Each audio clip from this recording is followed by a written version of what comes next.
नमस्कार विद्यार्थी मित्रांनो, मी आपल्याला अंग लवचिक होण्यासाठी मी योगा करतोय ते तुम्ही छान चिट्टीने बघून घ्या। ही योगाचा लवचिक असणारा जे प्रकार आहे, विद्यार्थी म्हणतात की सर अंग लवचिक होण्यासाठी कोणतं आसन करता? अंग लवचिक होण्यासाठी एक आसन आहे ते तुम्हाला दावतोय। कमीत कमी रोज आसन करा, ते कमीत कमी 5 वेळा 10 वेळा 6 वेळा वाढवत जावा। ते तुम्हाला करून दावतोय, ते लक्ष द्या।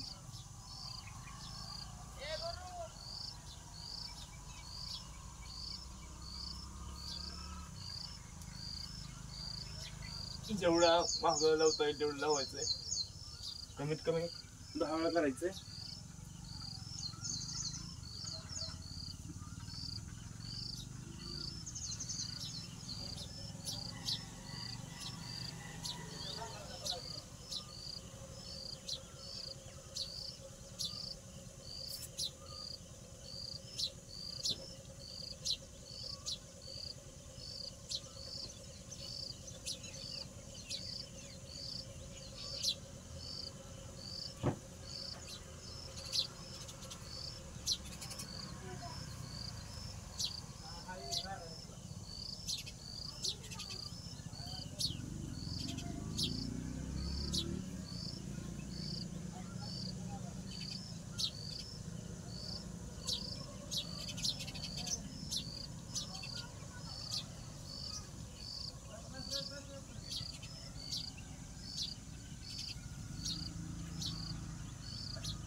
कमीत कमी 10 वेळा रोज 5-5 वेळा वाढत जावा।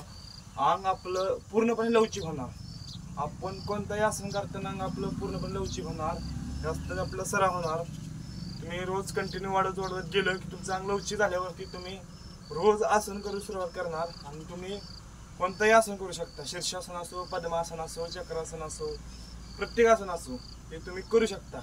अंग पूर्णपणे तुमचं लवचिक होणार। अंग लवचिक झाल्यानंतर तुम्ही चांगल्या प्रकारे योगा करू शकता।